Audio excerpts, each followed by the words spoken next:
Good morning student. मैं दीपक जाकर व्याख्याता भूगोल Fatehpur Shastri senior secondary school से। बच्चों, हम पढ़ रहे थे परिवहन के बारे में। परिवहन में हमने जल परिवहन पढ़ा, वायु परिवहन पढ़ा,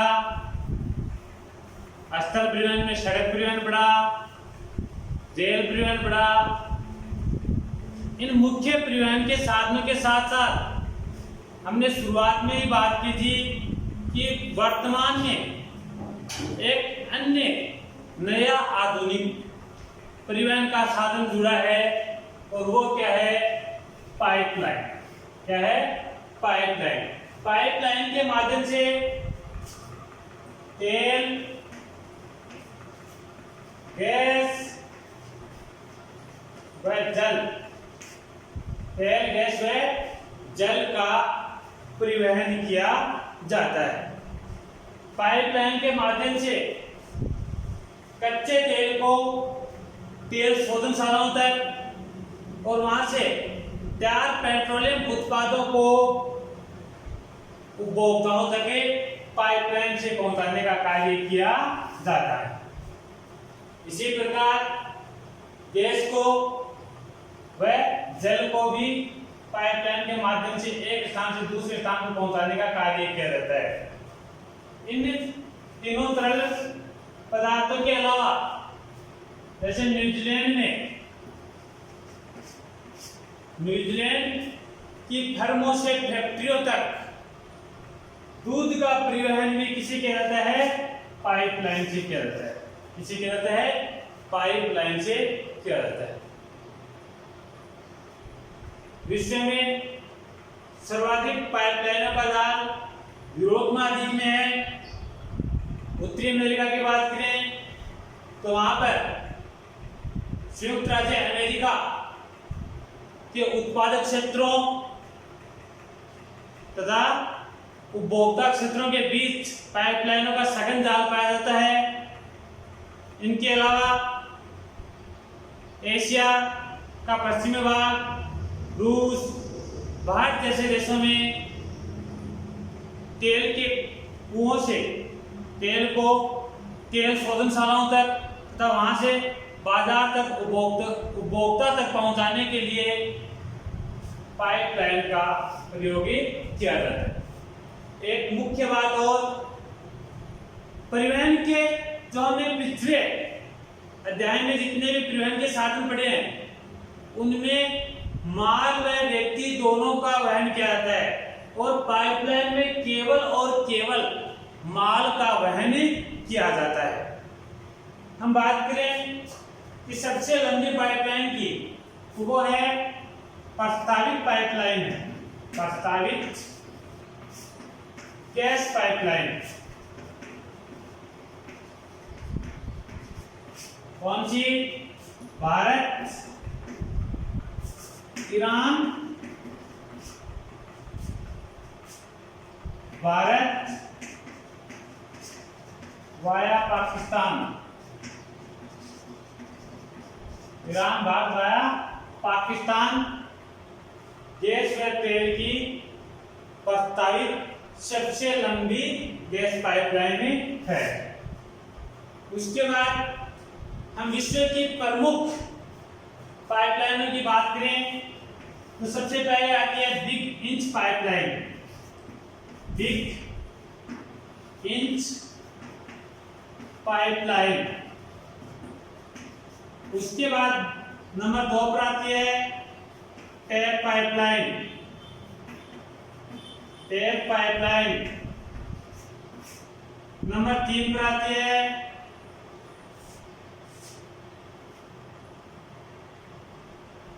ओमेगॉन पाइपलाइन।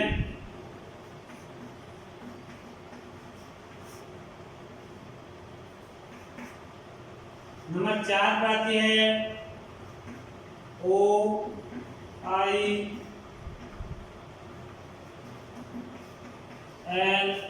पाइपलाइन। नंबर 5 पर है HVJ पाइपलाइन। और नंबर 6 पर है तापी परियोजना या तापी पाइपलाइन। तापी परियोजना या तापी पाइपलाइन। सबसे पहले हम बात करते हैं big inch pipeline. Big inch pipeline. Big inch pipeline द्वारा संयुक्त राज्य अमेरिका के मेक्सिको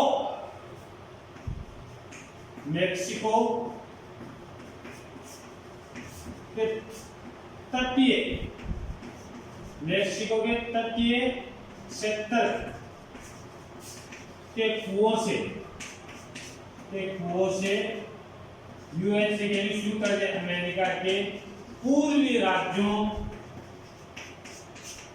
तक तेल पहुंचाने का कार्य किया जाता है, या फिर पाइपलाइन के माध्यम से मेक्सिको के तटीय क्षेत्र के कुओं को पूर्वी राज्यों से जोड़ा जाता है। उसके बाद टेप पाइपलाइन है। टेप पाइपलाइन फारस की खाड़ी के नजदीक के कुओं, फारस की खाड़ी के नजदीक के कुओं से कहां पर सीडान नामक नगर को जोड़ती है। उसके बाद कोमेगोन पाइपलाइन है। कोमेगोन पाइपलाइन है कि यूरोप में रूस का क्षेत्र है, वहां पर वोल्गा व यूराल क्षेत्र पर तेल का उत्पादन होता है, और वहां से कहां पर पहुंचा जाता है? पाइपलाइनों के माध्यम से यूरोप के पूर्वी भागों में, यूरोप के पूर्वी राष्ट्रों में। उसके बाद OIL द्वारा विश्व एशिया की पहली पारदेशीय पाइपलाइन का निर्माण किया गया।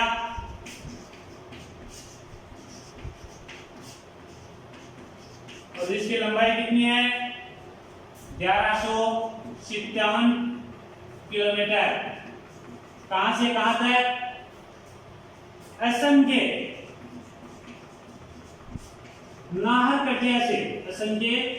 नाहरकटिया तेल उत्पादक क्षेत्र से लेकर कहां तक? बिहार के बरौनी, जो क्या है? तेल शोधन कारखाना है वहां पर। असम के नाहरकटिया से बिहार के बरौनी तक, और वहां से वर्तमान में इसे आगे बढ़ाकर 1966 में इसे कहां तक विस्तारित कर दिया गया? कानपुर तक, उत्तर प्रदेश के कानपुर तक विस्तृत कर दिया गया। उसके बाद आती है आपकी HVJ pipeline.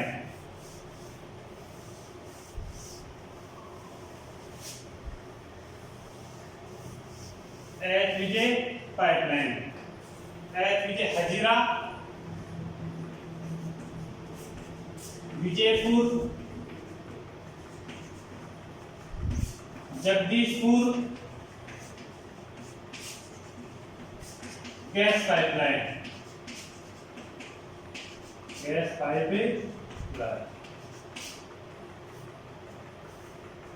Hazira, Vijaypur, Jagdishpur gas pipeline. Hazira है गुजरात में, विजयपुर है मध्य प्रदेश,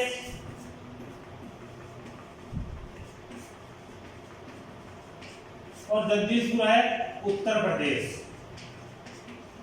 तो इस पाइपलाइन के माध्यम से उत्तर प्रदेश के उर्वरक संयंत्रों को ईंधन के रूप में प्राकृतिक गैस पहुंचाने के लिए इस पाइपलाइन का निर्माण किया गया था, HVJ का, जो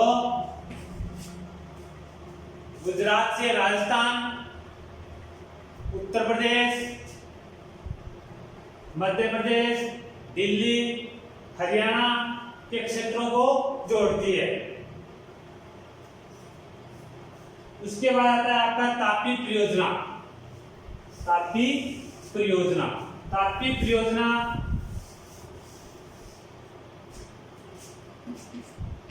पहले देखते हैं इसका पूर्ण नाम क्या है। तो तापी से टी से तुर्कमेनिस्तान,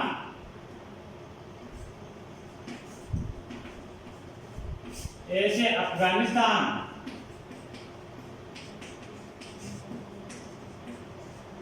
सी से पाकिस्तान, आई से इंडिया, भारत, यानी कि तुर्कमेनिस्तान, अफगानिस्तान, पाकिस्तान, भारत पाइपलाइन या इस परियोजना तापी परियोजना की शुरुआत कब हुई? 3 दिसंबर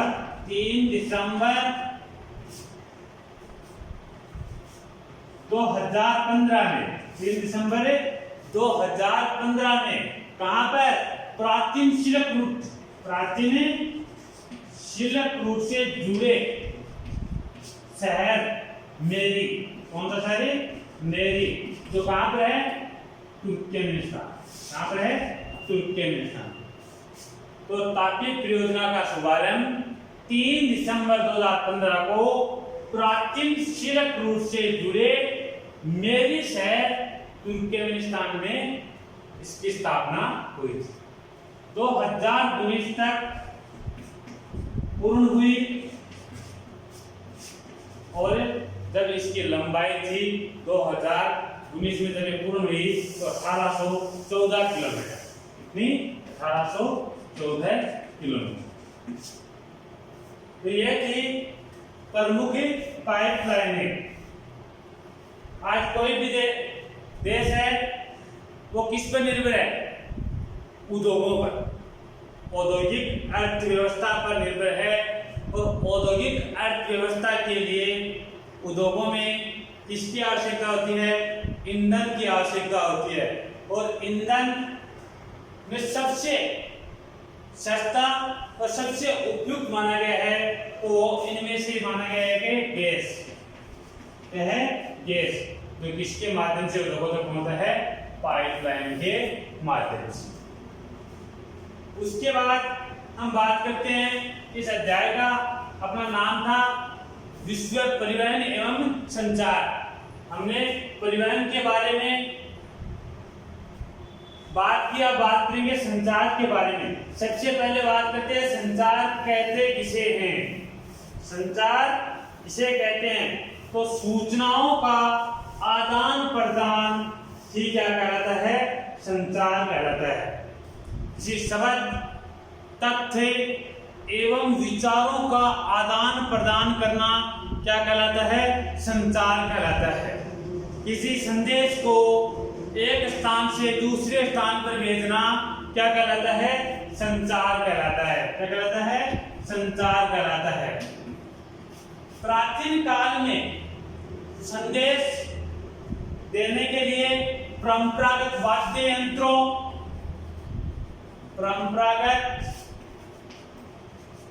यंत्रों, ढोल बजाकर,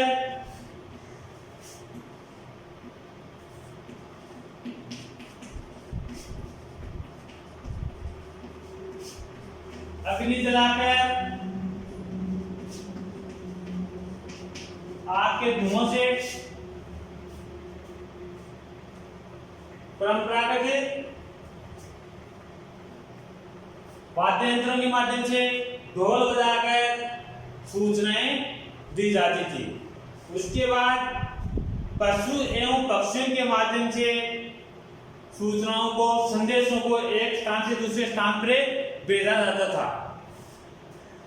संदेश को या सूचना को लंबी दूरी तक भेजने के लिए विभिन्न विधियों का प्रयोग किया गया और उसमें सबसे महत्वपूर्ण थे टेलीग्राफ और टेलीफोन। टेलीग्राफ और टेलीफोन। टेलीफोन है ये आज भी मोबाइल के बाद, आज भी मोबाइल के बाद विश्व का दूसरा सबसे बड़ा संचार का साधन है। यानी संचार का सबसे बड़ा साधन वर्तमान में क्या है? मोबाइल, और दूसरा क्या है? टेलीफोन। उसके बाद 1990 के दशक, 1990 के दशक में सूचनाओं, 1990 के दशक में सूचनाओं के अंकीकरण के साथ दूरसंचार का धीरे धीरे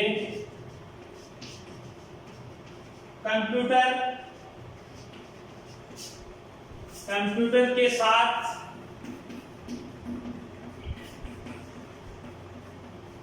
विलय हो गया, जिससे एक समन्वित नेटवर्क बना। जिसे क्या बना? एक समन्वित नेटवर्क बना, जिसे किस नाम से जाना गया? इंटरनेट के नाम से। इस नाम से इंटरनेट के नाम से। तो पूछा जा सकता है इंटरनेट किसे कहते हैं? तो 1990 के दशक में सूचनाओं के अंकीकरण के साथ दूरसंचार का धीरे धीरे कंप्यूटर के साथ विलय हो गया, जिससे एक समन्वित नेटवर्क बना और जिसे इंटरनेट के नाम से जाना जाता है। उसके बाद हम बात करते हैं उपग्रह संचार की। बात करते हैं उपग्रह संचार।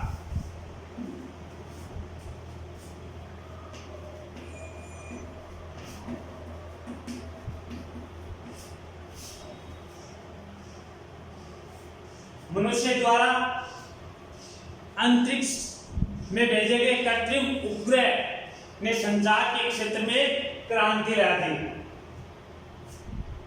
उपग्रह के माध्यम से संचार में लगने वाली लागत व समय में क्या आई है? कमी आई है। या फिर हम कह सकते हैं कि 500 किलोमीटर तक संचार या संदेश को पहुंचाने में जो लागत आती थी, संचार में जो लागत होती थी, इन उपग्रहों के माध्यम से, उपग्रह के माध्यम से उसी लागत में वह सूचना कितने किलोमीटर तक पहुंचाई जा सकती है? 5000 किलोमीटर तक पहुंचाई जा सकती है। कितने? 5000 किलोमीटर, यानी 10 गुना अधिक दूरी तक। उसके बाद हम उपग्रह के अंतर्गत भारत की बात करें तो भारत ने भी उपग्रह संचार के क्षेत्र में बड़े कदम उठाए हैं। सबसे पहले बात करें सन 1979 की, 1978 की, 1979 ये बात है 19 अप्रैल 1979 की, 19 अप्रैल 1979 आर्यभट्ट उपग्रह का आविष्कार किया गया। उसके बाद 1979 में ही भास्कर, 1980 में रोहिणी का प्रक्षेपण हुआ और 1981 में एप्पल का प्रक्षेपण एरियन रॉकेट के द्वारा किया गया। तो भारत में ये 4 बड़े उपग्रह अंतरिक्ष में छोड़े गए। वो कौन कौन से हैं? पहला था आर्यभट्ट, उसके बाद भास्कर, उसके बाद रोहिणी, उसके बाद एप्पल। उसके बाद हम बात करें भास्कर, चैलेंजर, इनसेट 1B के माध्यम से संचार के क्षेत्र में, संचार में दूरी को कम करने का कार्य किया गया है। यह हो गया आपका उपग्रह संचार। उपग्रह संचार के बाद हम बात करते हैं साइबर स्पेस संचार की। साइबर स्पेस संचार, साइबर स्पेस संचार है, ये क्या है? स्पेस संचार विद्युत द्वारा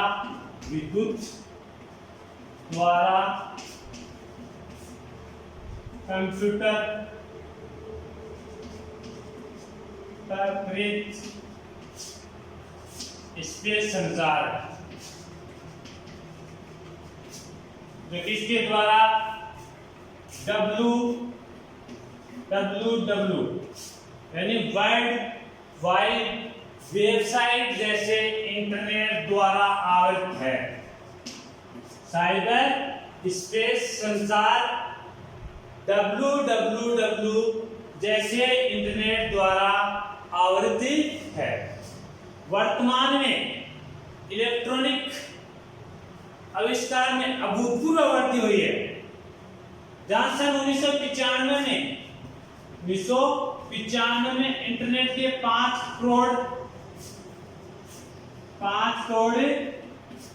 प्रयोक्ता, आप जिसे कहते हैं यूजर, कितने यूजर थे इंटरनेट के पूरे विश्व में? 5 करोड़। 2000 में यह आंकड़ा बढ़कर हो गया 40 करोड़। कितना हो गया? 40 करोड़। 2005 में बढ़कर यह आंकड़ा हो गया 100 करोड़।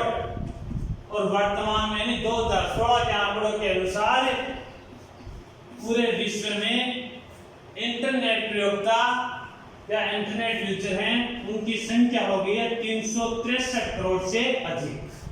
363 करोड़ से अधिक।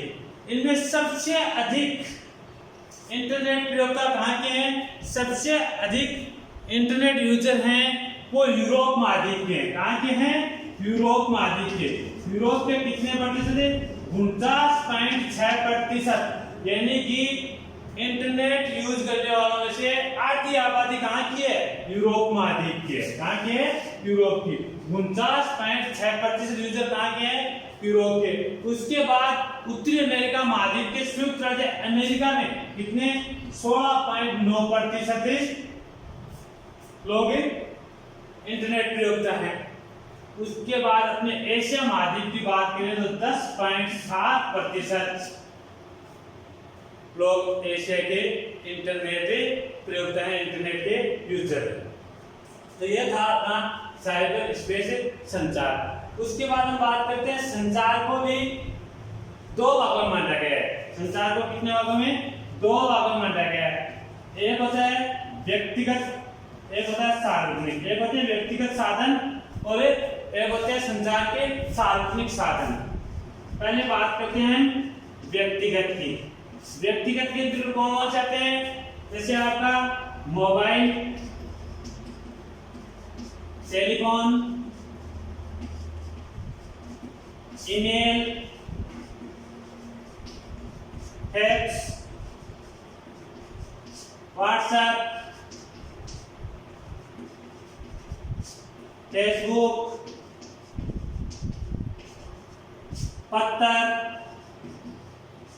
ये सभी क्या हैं? व्यक्तिगत संचार के व्यक्तिगत संसाधन है। और दूसरे सार्वजनिक संसाधन होते हैं, यानी कि जिनको सभी देख सकते हैं।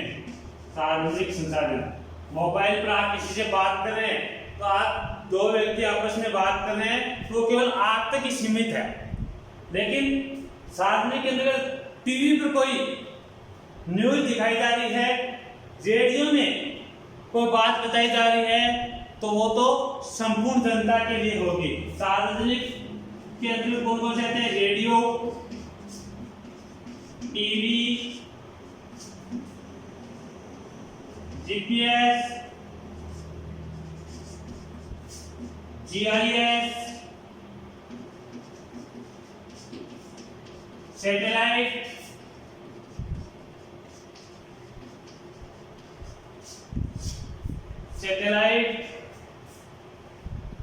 पुस्तक,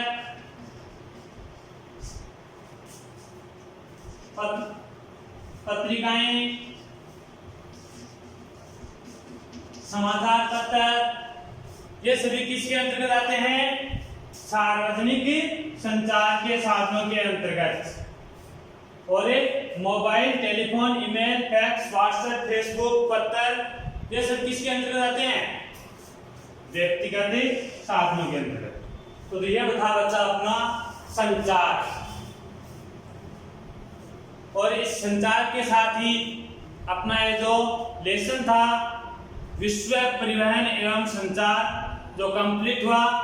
ऑनलाइन क्लास में हमने 4 लेसन पूरे कंप्लीट कर लिए हैं और कल हम अंतरराष्ट्रीय व्यापार के बारे में नेक्स्ट लेसन की शुरुआत करेंगे।